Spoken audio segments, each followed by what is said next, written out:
this based on any experience that you actually experienced? Because I watch you get a little emotional. Yeah, get a little emotional. About our mothers.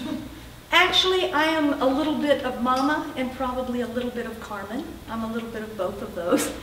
I wrote this story, like I said, about, well, close to 15 years ago now at this point. And I was going through a time in my life where I had recently lost my father. And I was going through a divorce after 20 years of marriage, and my kids were growing up. I was learning who I was again, because I had lost that connection as daughter to my father. I had, lost that connection as wife to my husband, and then kids were growing up. They didn't need the same stay-at-home mom that I had been all those years. So a little bit of that was, I was finding myself again, and then just touched on a few memories here and there of my own family, and some of it's completely fictionalized also, but just writing from the heart. I had actually taken a creative writing class at the time, and we were supposed to write one-act plays and poetry and short stories, and this was my short story that I wrote back then. And when Alan said that there was a short story contest for the Texas Authors Association last year, I thought, oh, well, I'll just send in that old one that I hadn't looked at in forever. And thank you, I ended up winning 3rd prize, so anyway, so yes. Are you still writing, and if so, what have you been working on? I am, actually. Oh, thank you. You're a good prop man here. The Door of the Heart, it came out in 2014. It's a work of fiction based on true stories and current events.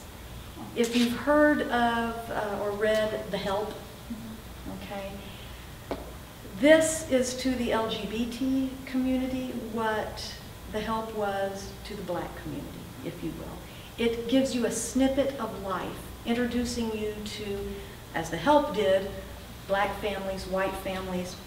In my novel, I introduce the reader to individuals that are both gay and straight, couples both gay and straight, to illustrate that we all have more ways that we're alike than we are different.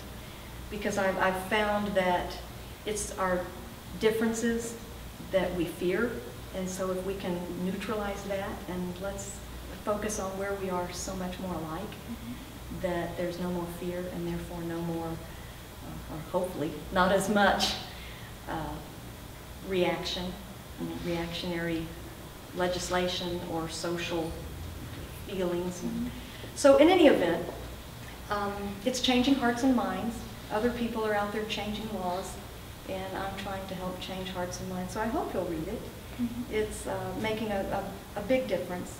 I quote quite a bit of theology, quite frankly, from various perspectives, and to show, there are different interpretations, and you can be a faithful Christian and be open and loving to all people.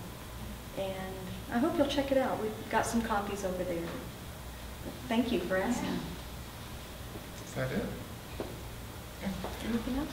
Thank you. Something I forgot to mention earlier, $2 from each of these books that are sold go to literacy programs. So if you haven't bought a book, please do.